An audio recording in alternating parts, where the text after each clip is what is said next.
মোৰ smart meter লগোৱাৰ সময়ত প্ৰথম অৱস্থাত অকণমান বেছি বিল আহিছিল। যেতিয়া এপিডিচিলৈ কোৱা হ'ল তেওঁলোকে আকৌ কাৰিকৰী কিবা ভুল আছিলে বুলি কৈছিল, তাৰ শুধৰাই দিলে। এতিয়া মিটাৰ ধুনীয়াকৈ আহিছে। মই পুনৰ কৈছোঁ, বহু গাঁৱত ময়ো এই পোহৰতে 2-3 দিনৰ পৰা যেতিয়া সংবাদ মাধ্যমৰ চৰ্চা বিষয় হৈ পৰিছে এই এপিডিচিলৈ বিল বঢ়াটো লৈ, তেতিয়া আমি বহু গাঁৱত আমি নিজেও যোগাযোগ কৰিছোঁ, নিজেও সাক্ষাতে কথা পাতিছোঁ। মই পুনৰ কৈছোঁ, বহু গাঁৱত আগতকৈ কম আহিছে বা তেওঁলোকে ভাল পাইছে বুলি কৈছে, কিন্তু বহু গাঁৱত আপত্তি আহিছে। সেইকাৰণে মুখ্যমন্ত্ৰী ডাঙৰীয়াই এইটো কাৰিকৰী দিশ নিশ্চয় সমাধানৰ পদক্ষেপ গ্ৰহণ কৰিব।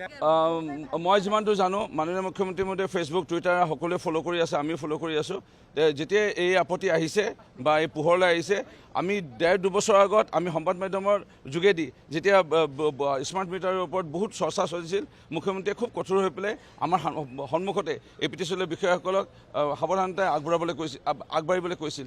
আৰু তাৰপিছৰ পৰা 1-1.5 বছৰমান বাতৰি পৰিৱেশন নাই, ফেচবুক লাইভো কোনো কৰা নাই বা কোনো টুইটাৰ এনেকৈ কৰা নাছিল। শেহতীয়াকৈ আপোনাৰ প্ৰশ্নটো সঠিক, এই 2 দিনমানৰ পৰা এটা চৰ্চা বিষয় হৈ পৰিছে। যেতিয়া আমাৰ সমষ্টিৰ মানুহক আমি সুধিছোঁ, তেওঁলোকে কৈছে 2-এটা ঠাইত গাঁৱত খুব ধুনীয়াকৈ আহিছে, আগতকৈ লাভান্বিত হৈছে।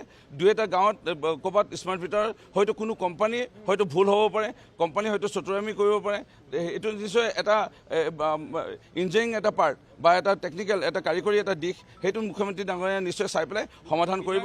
যেতিয়া আমাৰ অসমৰ যিকোনো উদ্ভৱ হৈছে এটা সমস্যা, সমাধানৰ ক্ষেত্ৰত মাননীয় মুখ্যমন্ত্ৰী মহোদয়ে সদায় তৎপৰতা প্ৰদৰ্শন কৰিছে।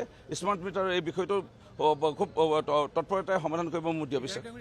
মোৰ দৃঢ় বিশ্বাস, মই মাননীয় মুখ্যমন্ত্ৰী মহোদয়ে যেতিয়াই অসমৰ ৰাইজৰ বিপদ আহিছিলে, অসমৰ ৰাইজৰ কিবা এটা সমস্যা সন্মুখত আহিছে, ড্ৰাগছৰ বিৰুদ্ধে বিষয় এটা হওক, ইয়াৰ লগতে আমাৰ গুলি ফুটা বম ফুটা অসমখনৰ কেনেকৈ শান্তময় অসম কৰিব লাগে, ৰাজপথৰ আন্দোলন নোহোৱা কৰা, এই পৰিৱেশবোৰ আজি অসমৰ মাননীয় মুখ্যমন্ত্ৰী মহোদয়ে সদায় তৎপৰতাৰে কাম কৰি আহিছে।